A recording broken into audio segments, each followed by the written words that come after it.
Hello and welcome. This is Lights Out, and away we go with the episode. With the Formula One podcast for fans and by fans. I'm Will, and as I look across the digital garage, as always, I'm joined by my co-driver, my co-host Sam. Hello, Sam. How are you? Hello, Will. Hello, listeners. I'm great, thank you. Yeah, not too bad. I was just thinking it's been a little while since we recorded, because the one we did before this race, we had to record it pretty early, didn't we, the week before? You went on Hollybobs. On Hollybobs, yeah. So, I think it's our first time back in front of the microphone for about just nearly 2 weeks. So it's nice to get the kit back out and be talking Formula 1 with you. Very good. And did you have a nice weekend? I did. Very relaxing. Didn't do much. Went to the theatre, which was very good. Saw Lewis Hamilton's ex-girlfriend, Nicole Scherzinger. Oh, yeah. A good show. It was very good. Yeah. How about you? How was your weekend? Yeah, it was pretty good. I spent lots of time with my daughter outside because it was it felt very much like the last summery weekend we're probably going to get this year. I don't know why. I mean, maybe we'll see other weekends be nice and warm, but yeah, it was just really nice to get out and about. And she's at an age where she can sort of half run, half toddle around, and she was chasing birds around and doing that kind of stuff. It was quite fun.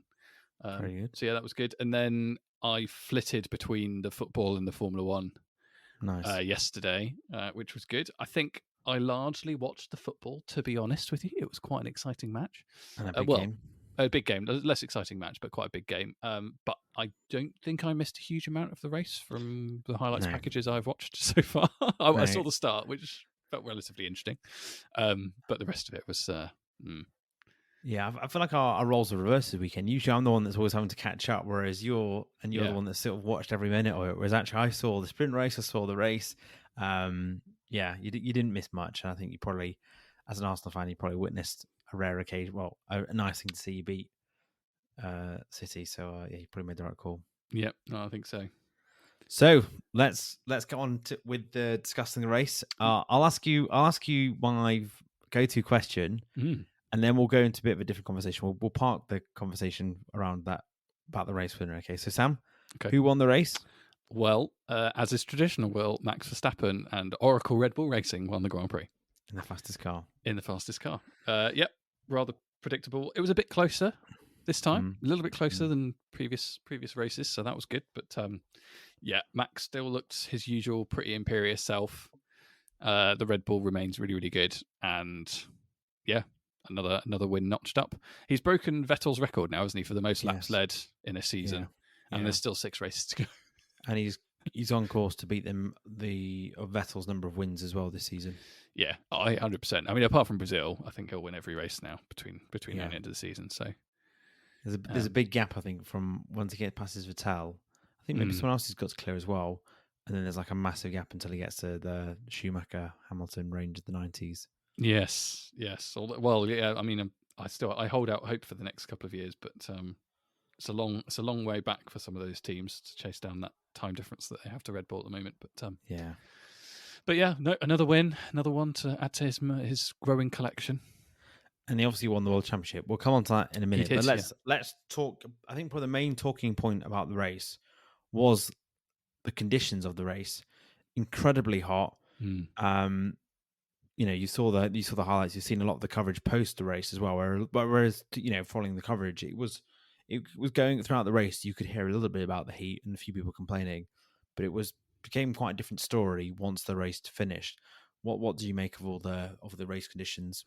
Yeah, it's not really something I thought too much about before the race because I think we do generally have very high standards, I think, of Formula One drivers. Like, they are incredibly fit people, and there are always tough races during the year. And Singapore and places like that often take quite a lot out of a driver, and they always lose lots of water and weight and stuff throughout the course of a race. And you always hear that narrative, I suppose. So I think we as fans just sort of go along and expect Formula One drivers to basically be indestructible.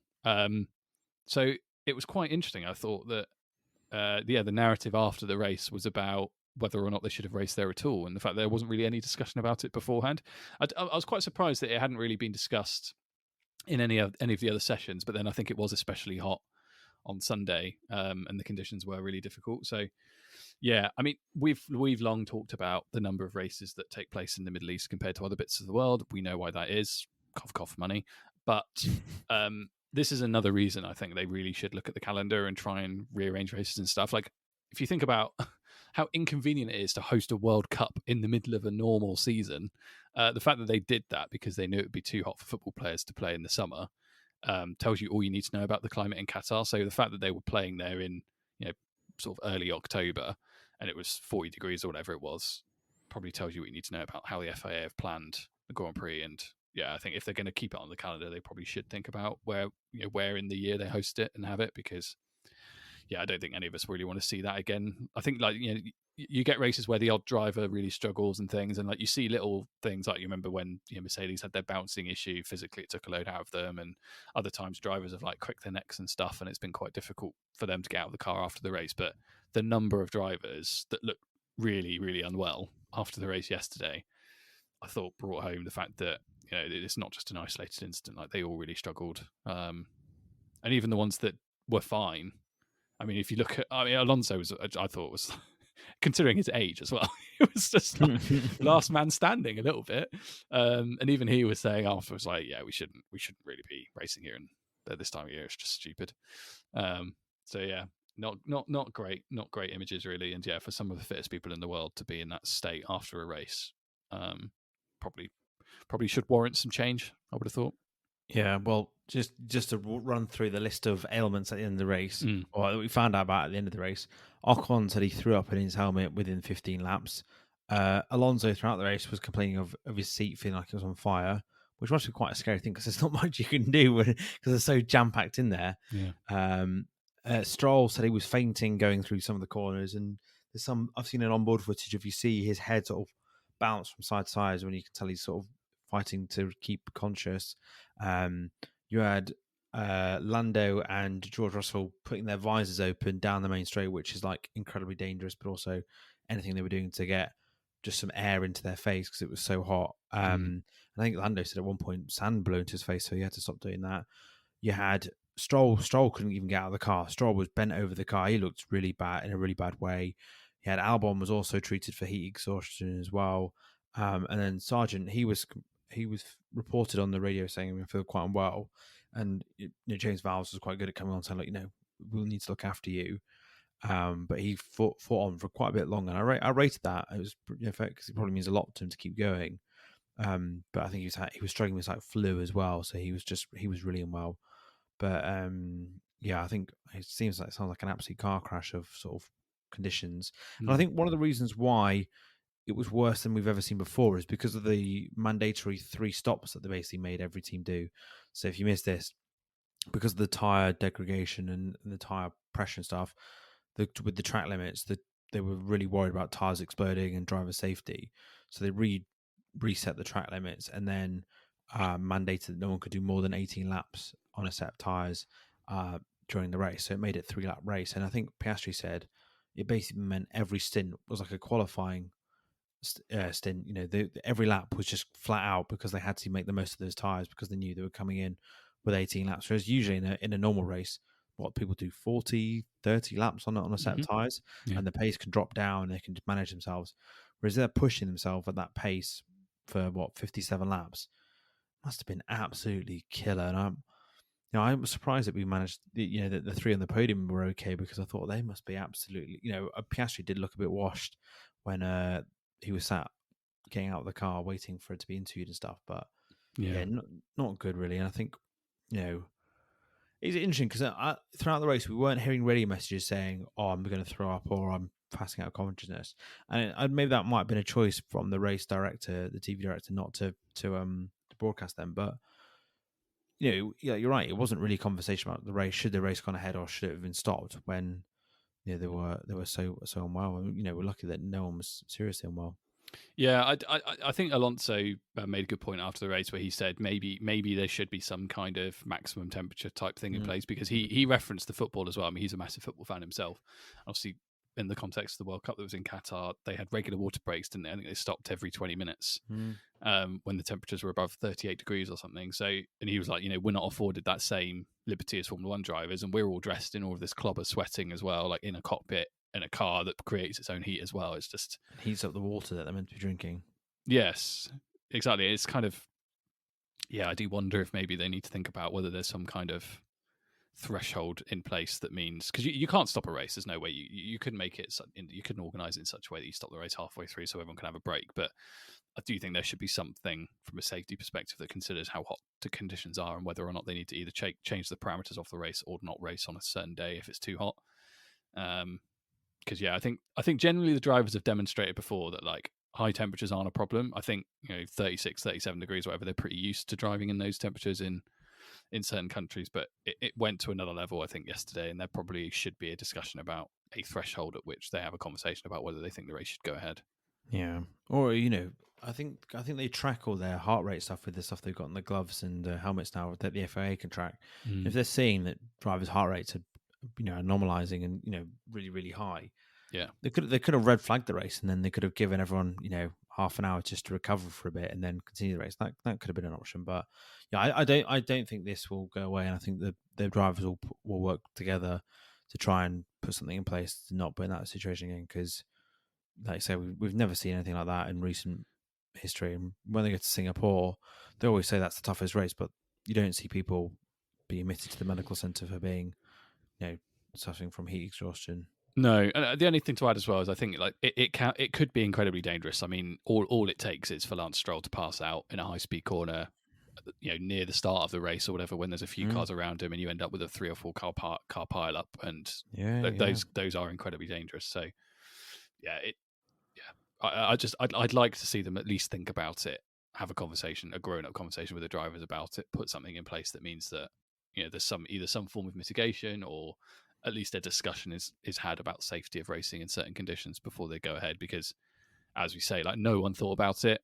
It was only after the race that it became a talking point, and I think for the well-being of the people that drive the cars, and they are probably the most important people in the sport, it's probably worth protecting their well-being as much as possible, and at least having some kind of process in place that means that stuff's talked about.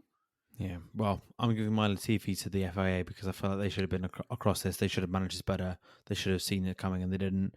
And they rightly took precautions about tyres and not having exploding tyres and driver safety, but they maybe should have thought the impact it had on setting, basically qualifying laps for 57 laps. Yeah, what did you make of the whole tyre? Because I think as well, it's linked to the fact that the whole kind of having a race in Qatar question anyway.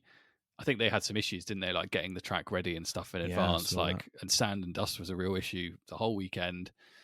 The new track surface as well. Yeah, and the new curbs as well. That suddenly meant that there's a risk of tyres exploding. I did think to myself, I was like, what kind of weird, wacky racist bullshit is this? Like, you've built curbs that might result in tyres exploding. Yeah, I mean, we have seen that before though. We saw that at Silverstone in the COVID year. Was it 2021? Was it 2020?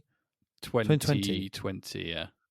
We saw 3 or 4 cars have exploding tires because of the amount of pressure on that, but we've never seen it because of the actual layout of the what they put down on the corners.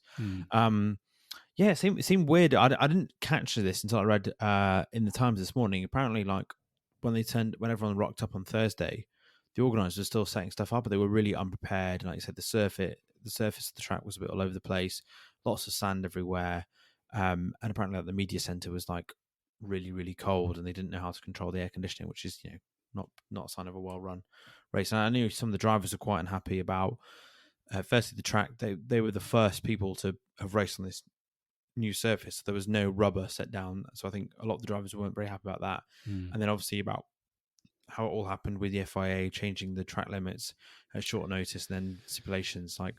It sounded like that went down very badly with the drivers.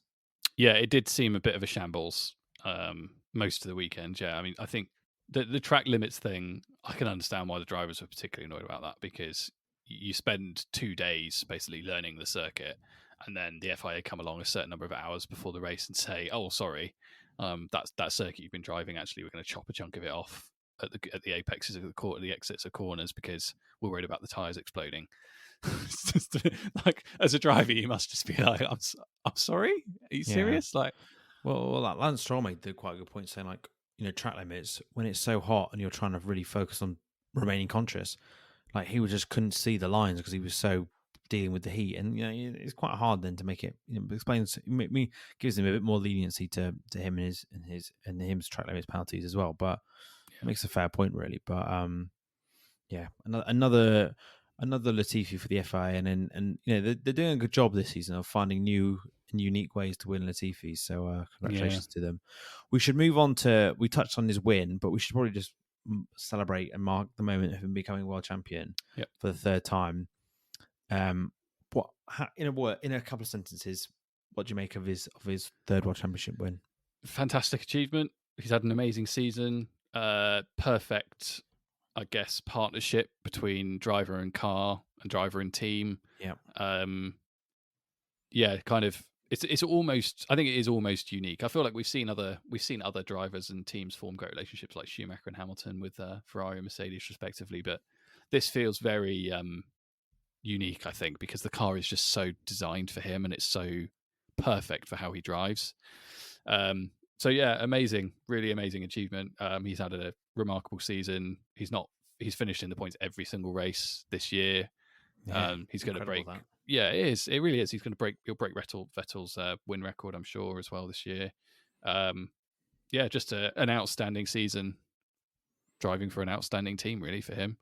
I'm desperate to see someone compete with him, and for us to see something a bit more like an actual title fight next year.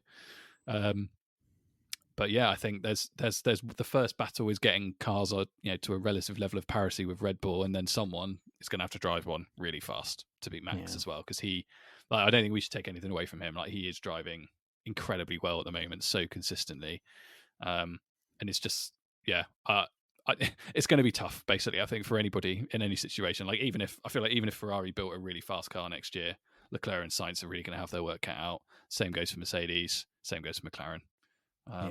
So because someone, fine, okay, they're going to have to beat Red Bull, but they're also going to have to beat Max, and he is really, really, really good at the moment. He's just at the absolute peak of his powers, I think.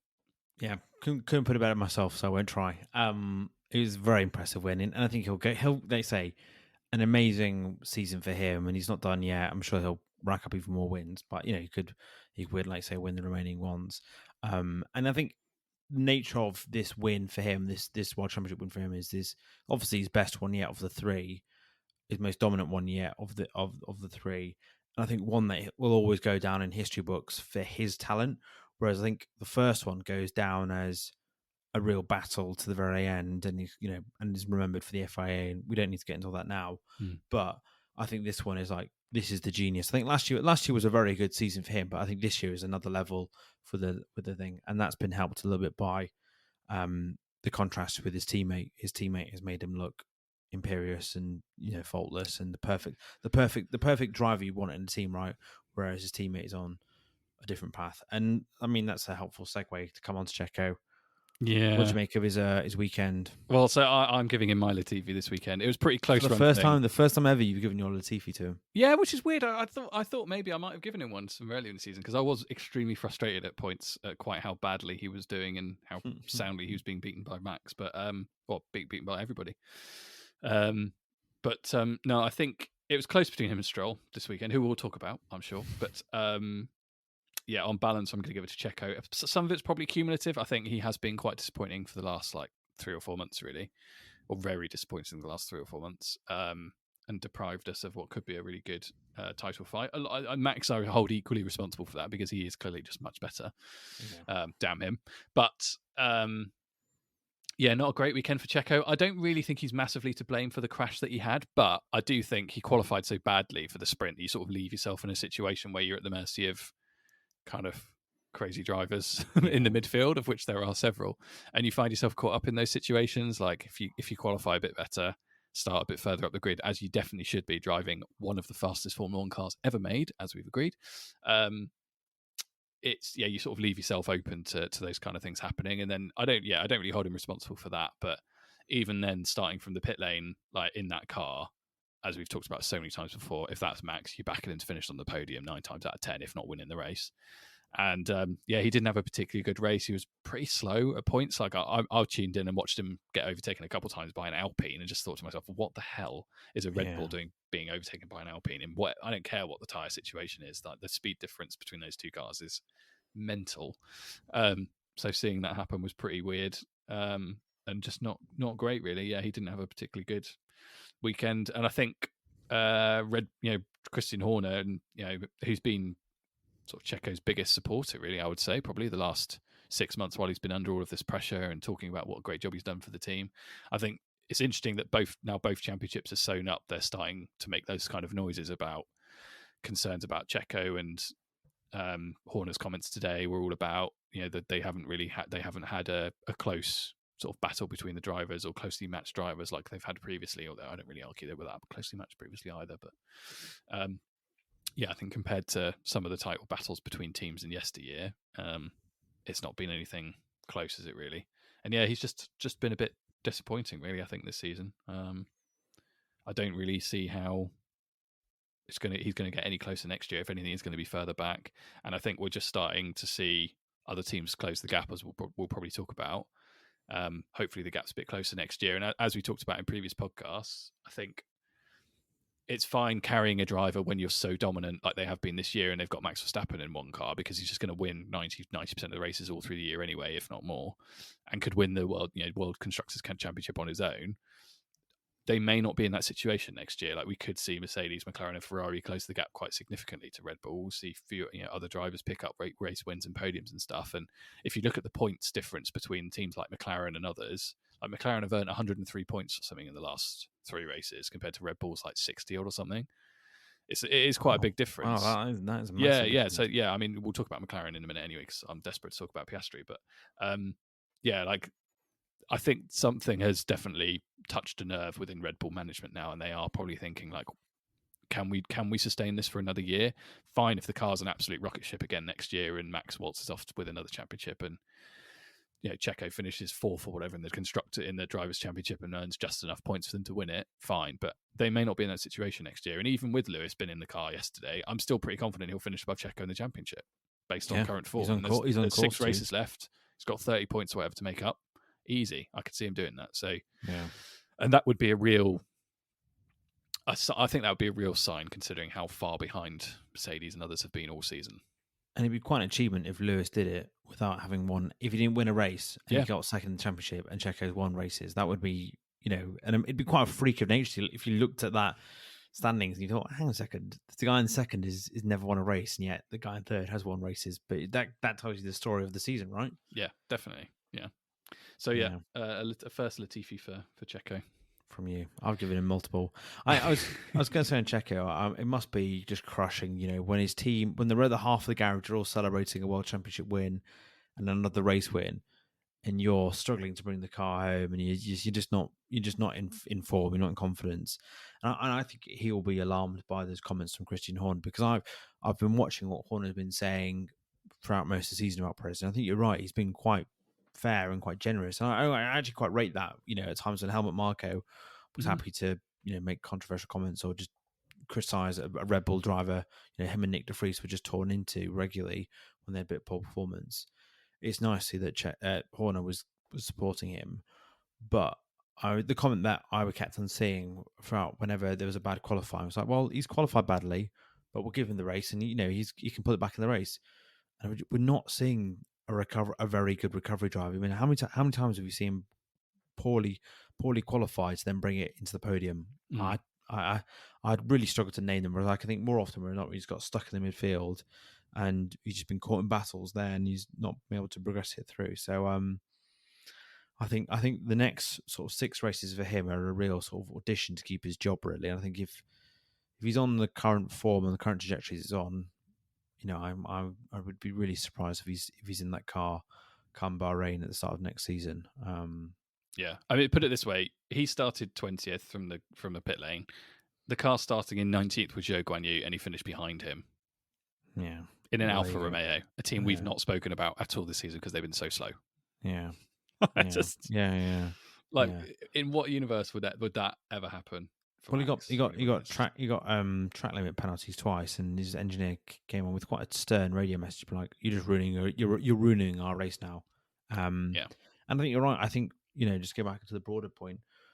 Red Bull can't afford to have a second driver that's not at the races when they're fighting against other teams, because they'll need. And that was sometimes the genius of Hamilton and Bottas, is they work so well together in the sense that they would engineer it so that one could cover off the other, or they could cover off the attacker, and then this sewed up so many race wins. But I've been intrigued to go through at the end of the season, see how many double podiums, how many times we have both Red Bulls on the podium, and I think it'll be not many, less than 10. Yeah. Which is quite extraordinary when you say like Max has got the best car ever and has won it at such a lick. But yeah. How many track limits violations do you think Max accumulated over the course of the weekend? Yeah, 0. None. Not one. And Lewis got 0 as well, which I thought was pretty classy as well. Yeah, well, unless you consider him going off at turn 1 a track limits violation. With 3 wheels. We'll come on something here. Yeah. I don't want to hold a bit anymore. Let's go on to McLaren. Yay! Another double podium weekend for them both. This time with them switched around with Oscar getting P2 and also Piastri with a really, really impressive win in the sprint race to fend off George and regain that position after George went quick on the softs, and then also to fend off with Max with a couple of laps to go. I actually thought the sprint race is one of the best ones we've had of that format, and it's probably better than the race on Sunday. It was. There was a real good drama and different strategies with the soft and medium tire as well. But now over to Oscar's biggest fan. Over to you. Yeah, what do you make of their weekend? Yeah, really pleased. They were outstanding all weekend. McLaren. They are very much the second fastest car. They've got an absolute dynamite driver lineup, and yeah, I was thrilled for Piastri to get that sprint race win. And yeah, I think his performance in the Grand Prix was great as well. I mean, it matured a lot since his time degradation was much better than it was in Japan a couple of weeks ago, and that was a thing people thought, he needs to work on this. But the rate of learning to be doing that already is amazing. Definitely. Well, then that's the sign of a really special talent, I think. Like when we talked after Japan, we said, I remember saying that the time management thing is the bit that's holding him back a bit, I think, as a rookie, and that's as you would expect, and it's all kind of the only thing that changes that is data in the bank. Once you've driven enough races and you know what the tyres are like and you get a feel for it, that stuff suddenly clicks generally with the best drivers. And he seems to have figured it out in the space of a fortnight between 2 races and did an amazing job all weekend. So yeah, I'm really pleased for him. I'm totally convinced he's going to win the championship now. He just looks so good, so comfortable. Wow, you've gone early. Great wheel to wheel. Like, it's a great qualifying, really good racecraft. Do you think he beats Lando though? Because I think Lando is very fired up at the threat of Oscar, and you could see that at the end of the race, the radio message came into Lando like you're staying in third, and he really fought it quite hard, and he did go against what the team said. Yeah. Do you think he can beat Lando, who's got 3 or 4 more years experience in the sport than him? Not next year, and probably not the year after that. But I think at some point in the next decade, he'll pick up a championship. And whether or not he's in the same team as Lando or has to beat him in equal machinery or whatever, I don't know. I think there is a good enough driver in there that he could. I don't know. He's got everything you'd want in a great Formula One driver. I think like he's got a great temperament, really rapid, like good head for strategy. And yeah, the only thing that we were thinking, maybe he could work on is the time management and racecraft stuff. And the way he drove all weekend in the sprint and then again in the Grand Prix, just really cements it for me. I just think he's destined to win one eventually for sure. If you exclude Mercedes, McLaren, Ferrari, and Red Bull, you would pick him over any other drivers left on the grid, right? Yeah. Easy at the moment. I think he's better than Gasly. He's better than Ocon. Hulk, Magnussen, no. Easy. Bottas, no. Albon, Albon's maybe the only one. Maybe I'd like to see Albon in a bit of a quicker car, but he just, you forget he's a rookie. This is crazy. He's a rookie. 15, 16 races into a season, and he's on the podium twice now, 3 times already this season. And his first win has come at a circuit they've only raced at twice ever. Yeah. On a surface that we just talked about was extremely tricky, had no grip. Like it is a really special achievement, I think, for a rookie to have done that. I don't want to go like too big on the whole, future GOAT kind of vibe, but he is really, really good. I'm really excited. That would be a bit too big if you said that already. I think he's probably quicker than some of those drivers in those top teams, though. Yeah, I think he's quicker than Sainz and quicker than Checo. Interesting. On pure pace alone, I think he's better than faster than those 2 guys. Yeah, it's hard to compare really because the Ferrari and the McLaren are such different cars, aren't they? Than where they perform well. They've not really been strong at the same 2 circuits, if that makes sense. One's been one strong one weekend, and one's been a bit off. Yeah. But it amazes me how that McLaren has turned around. Like they've gone from being like almost like, with a bit of a football analogy, gone from almost being like relegated and being like really, really poor and letting in a lot of goals to literally storming up and like being world class and banging it in every week. They're absolutely like on fire. They just, whatever the development they made, that worked. An absolute, like, they brought the perfect upgrade package that just switched their car up from being near the very back to right at the very front. And let's hope they can carry that progress through into next season, because wouldn't it be great if they were really close to Red Bull going into the start of next season? Yeah, it would. They've done an amazing job development-wise over the course of the season, and for them to be regularly, I mean, it's not like they're even competing for podiums. Like, they are probably the favourites to be closest to Max now. Exactly. For the rest of the season. They're easy. They're easy at the moment. For a long time now, they've been easily the second best team. Yeah. I mean, Mercedes have been there, nearly there a couple of times, but they've had those double podiums and they've made it easy work. Whereas I think Mercedes have had to really fight for them. And before we move on to Mercedes, we should say we did see a new world record for the fastest ever pit stop, 1.8 seconds, beating the previous record of 1.82 seconds. And it's a blink and you miss it kind of pit stop, isn't it? As soon as the car stops, it's off again. It's a really real feat for that team to have done that at such, and also a key moment in that race for Lando as well. So chapeau to McLaren for breaking a record. Chapeau indeed. Yeah, I look forward to watching how they get on. A couple of things actually about McLaren. So one, I think the battle between Piastri and Norris next season will be really tasty because they'll be very closely matched, I think. I'm excited to watch that. And they need to find an engine supplier for 26 because I was really hoping they'd get the band back together and it would be McLaren Honda and we'd see a red and white beautiful livery in 2026, but sadly they've signed an exclusive deal with Aston Martin, which makes me think Aston Martin are going to be a bit of a threat in 26 as well, along with probably with Audi. But I don't think McLaren have a supplier beyond 2025 yet, and if they keep beating Mercedes, Toto Wolff might think twice before giving them their good engines, or put the price up by tenfold. Yeah. I mean, there is rumours that they're trying to entice sort of like I think it's Toyota into becoming an engine manufacturer, because they've just signed as one of their development drivers a Japanese driver. I can't remember which formula he's in, but he's a real hot prospect. I did see this stuff a couple of weeks ago saying, are they trying to switch them into the sport and bring them back in sport? But yeah, if they got Toyota, they would have to sort of do something on the red and white, surely, even though it's not Honda. I mean, I'll take anything over the papaya. I mean, generally, that's the only thing they could do to make me happier right now. Is it apart from winning a race? Change the papaya. That papaya is terrible. I really can't stand it. We should move on to Mercedes. First lap drama. Lewis on softs, George on mediums. I think it was. He did look incredibly racy off that start line. Lewis did, and he looked like he was going to really go for it. And weird crash. Really, it was weird to see Lewis out of the race lap one. Not seen that for a long time, really. No. And the fact it was his teammate that he collided with, it obviously is reflective of where we've been talking about recently about the tension between them.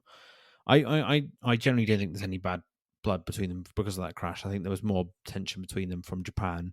I think they were both in the heat of the moment, a bit frustrated and a bit pissed off. And for George, it took Toto being dialed in from Monaco to calm him down because he was so irate several laps after the incident. And I think it's a testament to Lewis Hamilton that he could look at the crash and go, that's my fault. And I think other drivers would probably be too proud to admit that and hold on to the end that they were in the right. It wasn't their fault. George should have moved himself. Whereas the genius move that Lewis did was it killed the story on the spot of people trying to make it a bigger thing about their rivalry and their tension in the relationship.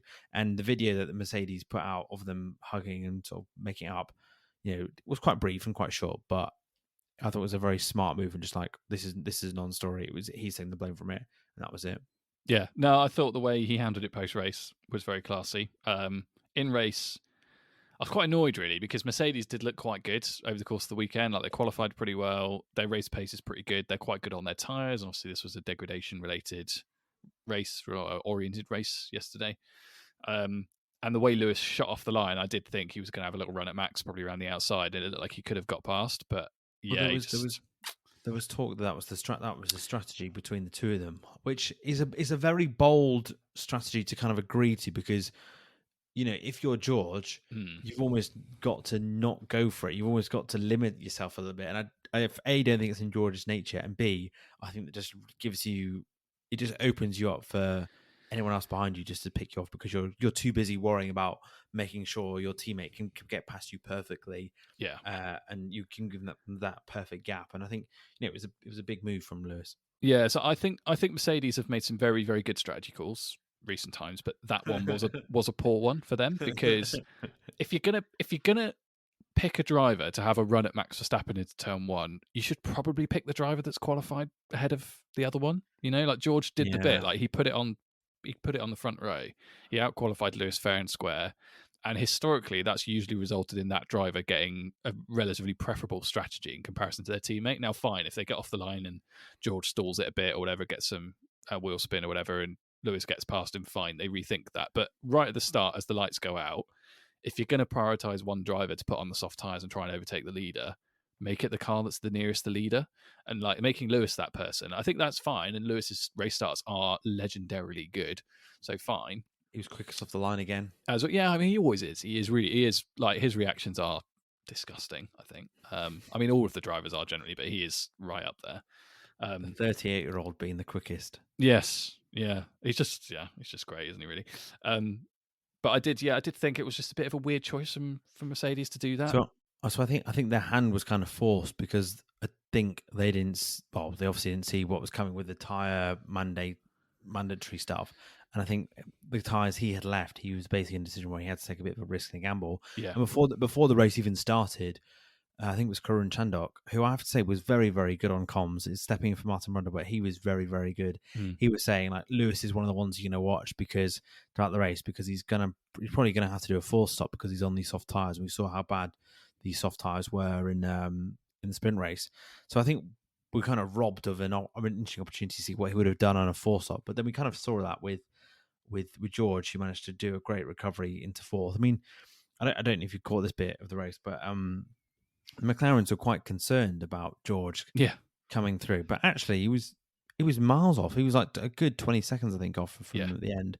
And I don't know if he massively stepped off the pace, but that threat I didn't realise. But yeah, it's a shame really, because I think we would have seen quite an interesting sort of strategy from Lewis. And if there's anyone that can make a fun strategy work, it would have been him. Yeah, I'd say that's another really interesting comment about McLaren. I think the fact that Mercedes, they were worried about Mercedes, and George came out 20 odd seconds behind, and the gap grew between that and the end of the race, despite the fact George was on faster tyres. And Piastri finished less than 5 seconds behind Max Verstappen.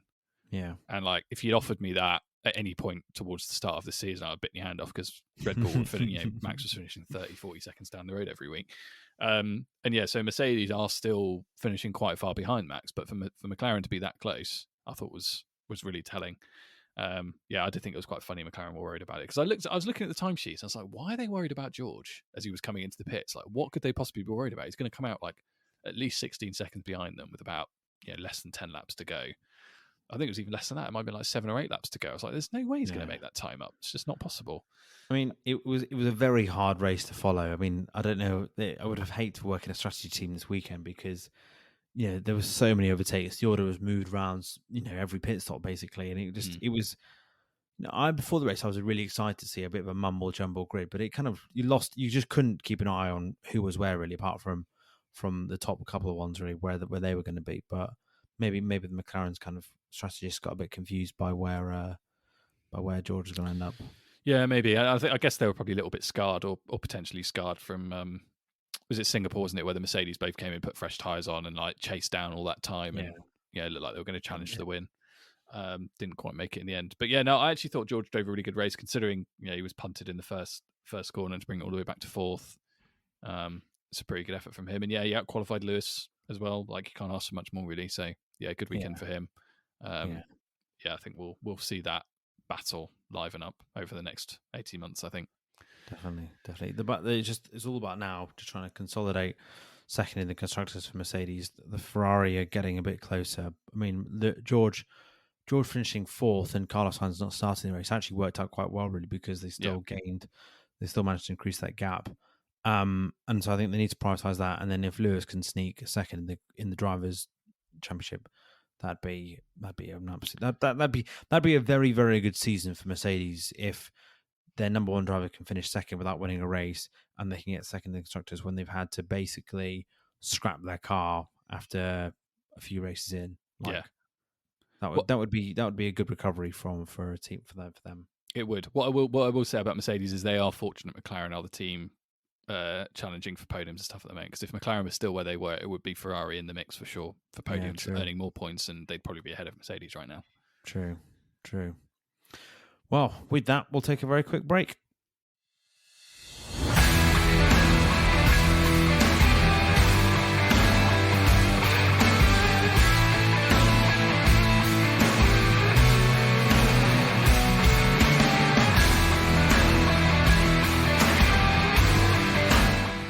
Hello, welcome back from the break. Hope you had a jolly old time.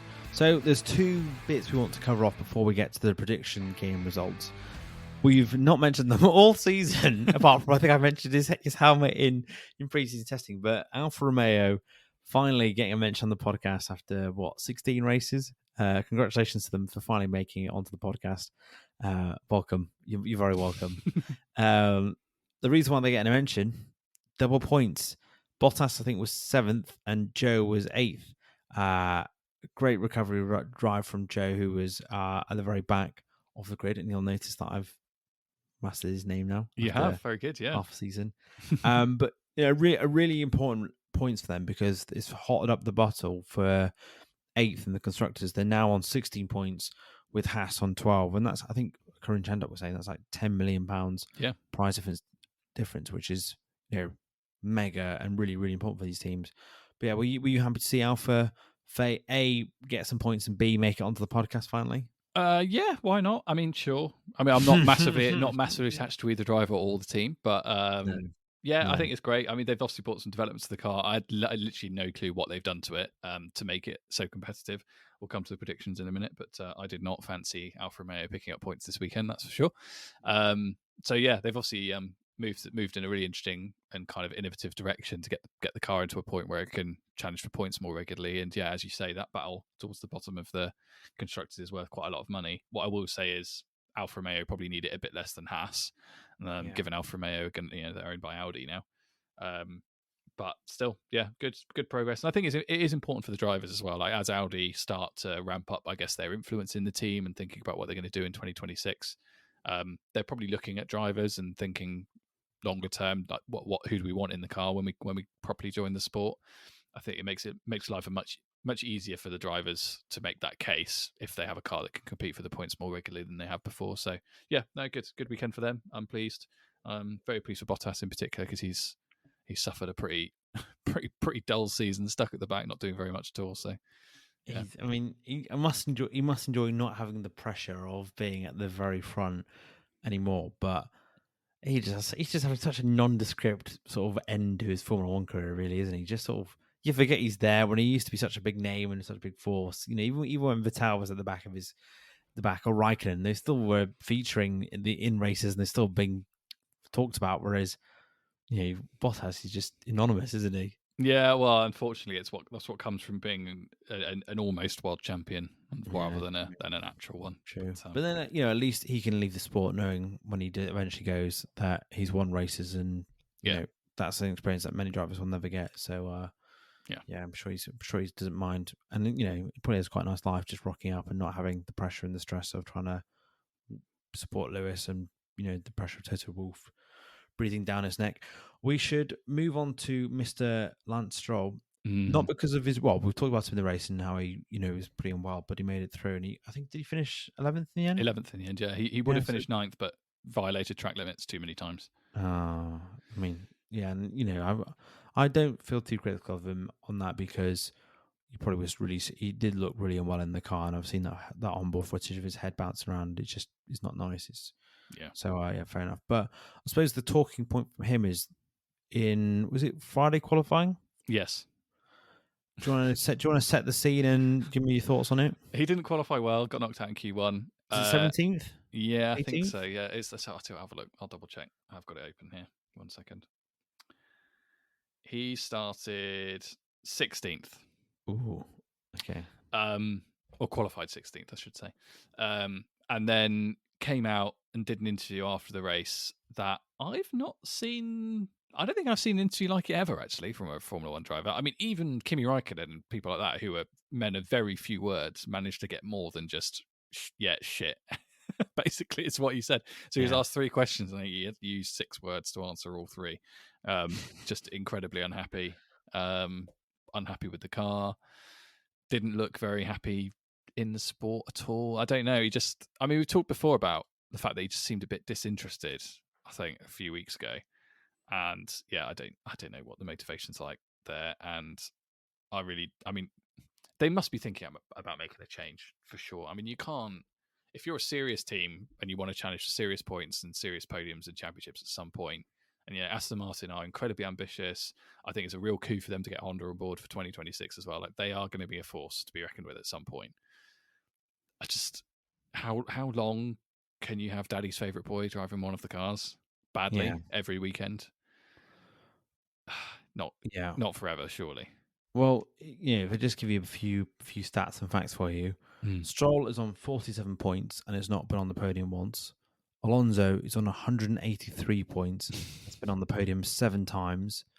In the constructors, Aston Martin are now 4th on 230 points, with Ferrari ahead of them on 298 and McLaren on 219. McLaren are going to take them. That's certain.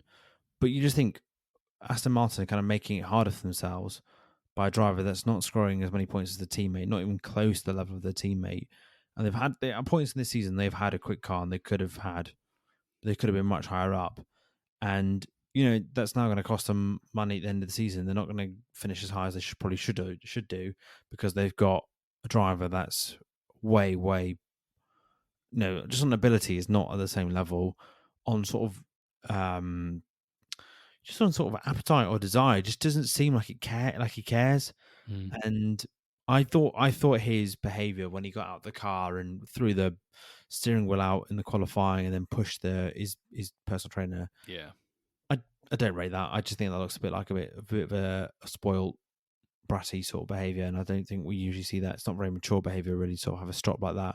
Yeah. When you're that, and I think he must be very frustrated and putting a lot of pressure on himself to try and conjure up more results, but I don't know, just not happening for him, and I think it's just damaging his confidence and the team as well. The team's brand, I think, it's not quite the same now. Aston Martin aren't some fun, jovial thing for his dad just to, it was like Racing Point or Force India. You can just lob it money and keep them going, and that's fine. Aston Martin are a serious car brand that are trying to use the Formula One team to revive their fortunes. Yeah, and you've got one of your drivers that's just, it seems like they're just nepotism, right? It's pure nepotism. Yeah. No. I mean, I think it would be a massive story if Stroll got replaced by his father. Not saying his dad would become a driver. if his dad made a move and they got rid of him, I think that would be a mega story for Formula One. I think it wouldn't be a normal driver change. I think it'd be quite a big one. Yeah, I feel like they're going to have to at some point.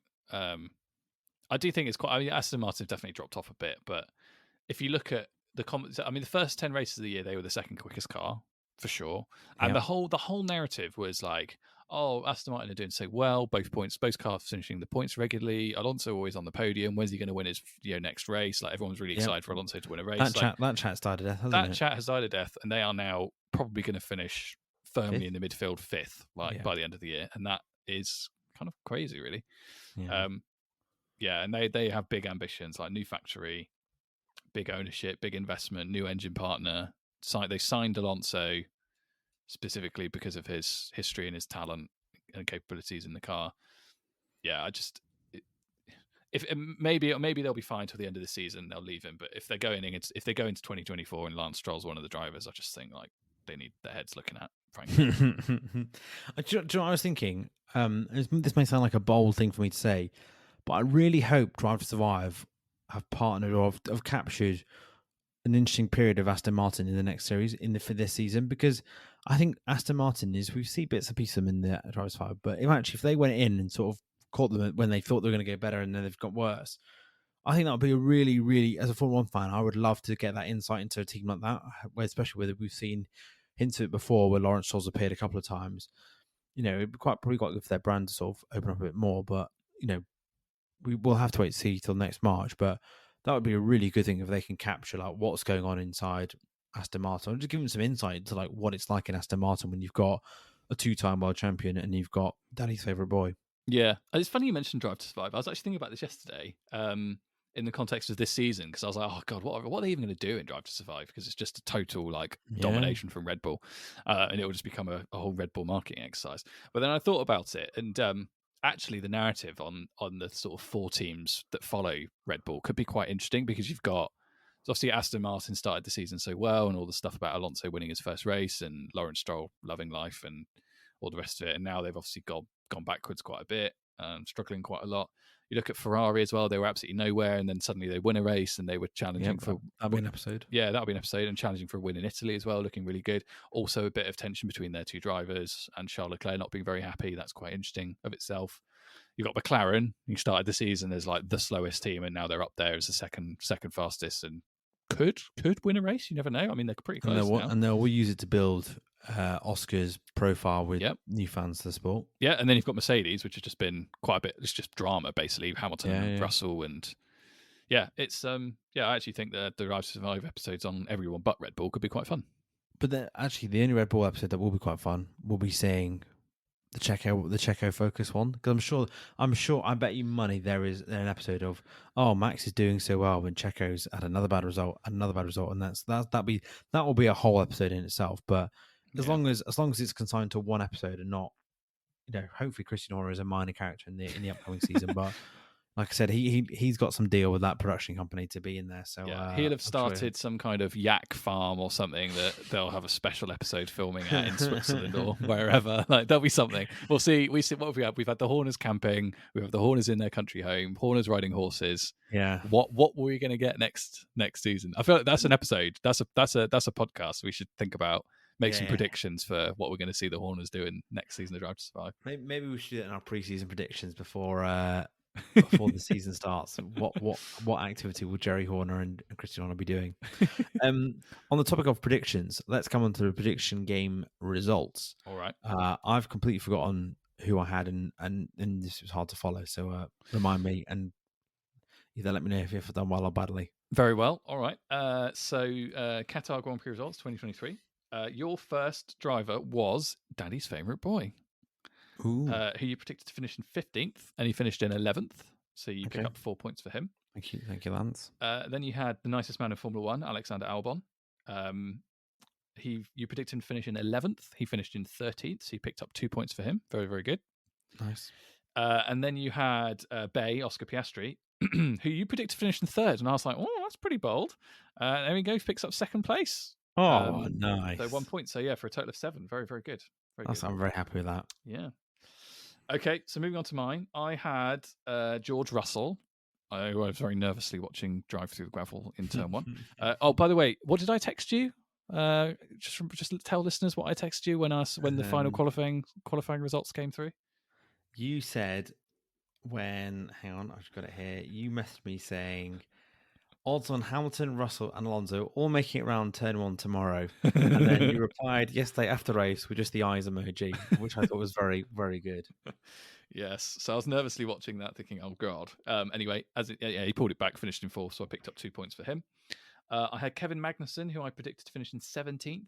He finished in 14th, thanks to all the drama and bants at the top of the grid. So I picked up 3. And then I had Zhou Guanyu, and this is where it all goes downhill very quickly. Alfa Romeo were garbage, so I predicted him to finish in 16th. He finished in 9th, so I picked up 7 points for a total of 12. So it's another win for Will. I think I haven't actually done the maths to work out what the gap is now, but it is pretty chunky. I feel pretty confident you're gonna walk away with it now. Okay, well, we've still got 6 races, which feels kind of extraordinary considering we've had both the championships wrapped up. Yeah. You never know, and we've got. The next race is not next week; it's the week after, isn't it? And are we at COTA, aren't we? Yeah, I'm looking forward to COTA. I think it could be really good. The return of Daniel Ricciardo. Yeah. Do you care? I don't really care. I don't. I get why he's popular, but he's not gonna be challenging for points or anything, is he? No. I suppose he's always just a fun character to be there. I mean, actually. I care now, actually, from what we talked about earlier in the episode about Checo. If he comes back and storms it, he could force his way into that seat by the end of the season. Yeah. Well, maybe. I don't know. That's imagine tough ask for him. Imagine if he comes back having broken his wrist and just is electric and just works wonders. I hope you get Ricardo in the predictions now. Yeah, go on then. Should we do it? Should we do it today? All right, let's do it live. Sorry, bear with me, listener. Sorry, this isn't a particularly exciting audio feature for you, but here we go. Number randomizer is open. Let me bring the championship up. Oh, actually, I'll tell you what. You bring up the championship. I'll read the number, and then you tell me what the driver is. It's the current standings. Okay, Here we go. Well, this is exciting. I feel a part of it now. Yeah, I thought, why not? Right, Qatar. So that's the sound of my pen clicking because I'm really old-fashioned. I write this my special Lights Out podcast notepad. Qatar. Right, Will. Have you got it open? I've got it open. Okay. First number. Number 10. Number 10, Lance Stroll again. Oh, no way. That's quite fun. Okay. I want to go 13th. Okay. 13th for Daddy's favourite boy. Next one. Number 12. Esteban Ocon. Ooh. I'm going to go 12th. You got a very mid-table feeling roster so far. All right. Next one. Number 20. Oh, the American Latifi, Logan Sargent. Oh, in his home race. I think he's going to finish 16th. Oh, that's quite generous. Very good. Okay. That's a tough round. That is a three very midfield. Yeah, that is. What do you now get? 1, 2, 3. Okay. Well, here we go. First one. 13. 13. Alex Albon. Ooh. Williams haven't looked great. But Albon's good. No, I don't think so. 14th for Albon. 14th Albon. Bold. Number 8. George Russell. Oh, Russell again. Right, he's quite good at Qatar. I know that. Mercedes are bringing a new floor, apparently. Not sure it's going to make massive difference, but they're bringing a new floor. Solid points, probably. I'm going to go 5th. I think he'll get beat by Lewis and the McLarens and Max. So okay. 5th. Okay. And then the last one, number 13. Oh, I've already had that. That's Alex Albon. Yep. Number 7. Lando Norris. Ooh. I'm going to go 2nd. Nice. I like that. I was really tempted to say 1st then, because just surely at some point Lando's going to win a race. It would be quite good if they had three another weekend, not consecutive, consecutive, another weekend of them being on the podium, both McLarens. That'd be quite good, wouldn't it? Mm. Yeah. I mean, there's a lot of papaya, but apart from that, yeah. As long as Oscar's on there. Yes, yeah, definitely. Oh, it'd be so good. Imagine McLaren win a race. I mean, I'd be thrilled for either one of them because I feel like Norris deserves to win a race. And he was pretty unfortunate not to win Russia, wasn't he? 2020. It was, but it was his own 21. fault. Was it 20? That was 21, wasn't it? Yes. Yeah, 21. Interesting. Okay, all right. Well, that's an interesting little roster. Again, no numbers above 7. So yeah, none of the Mercedes, no Red Bulls. Max for a while. No, yeah, that's true. I mean, good for my sake, anyway. Excellent. All right. Thanks very much for joining us. That brings us to the end of the podcast. Remember to subscribe and leave a review on your podcast platform of choice. If you enjoyed it, why don't you share it with a friend? Hopefully, they enjoy the podcast more than Lewis Hamilton enjoyed his exploits through the first corner yesterday. I mean, he probably felt quite happy not having seen the drivers end of the race, being like, I've dodged an absolute bullet there. Yeah, that's true. And also, it just gives that slight lull at Hamilton's misfortune or poor execution, let's say, yesterday. Is that the stat that he's only DNF'd of his own errors 5 times in his entire career? No way. Yeah, because Rosberg was giving it the big one about what an amazing driver he was, clearly trying to make friends with him again. As seems to be his perennial goal in life. Anytime he appears on Sky, he's saying lovely things about Hamilton, which is nice. But I don't think it makes up for some of the antics. That's an insane stat. But yeah, I think that's right. I think he's crashed the car or in some form or another been responsible for his own DNF 5 times in 17 years. Fair play to him. Yeah, amazing, really. To be fair, I can't even think of what ones. I mean, I remember the one in China. That's probably one. Yeah. Obviously, yesterday. I don't think the one with Max was it Monza? Yeah. I don't think that was his fault. That was Max's fault. Yeah, I can't think of any others. Well, I'm sure there are, but anyway. Let's go away and think about that. I love how even a lol about the GOAT's poor execution on Sunday has turned into an appreciation. Excellent. Okay, follow us on Twitter at LightsOutLads and on Instagram we are at the Lights Out Pod. That's all from us. All the best and goodbye. Bye-bye.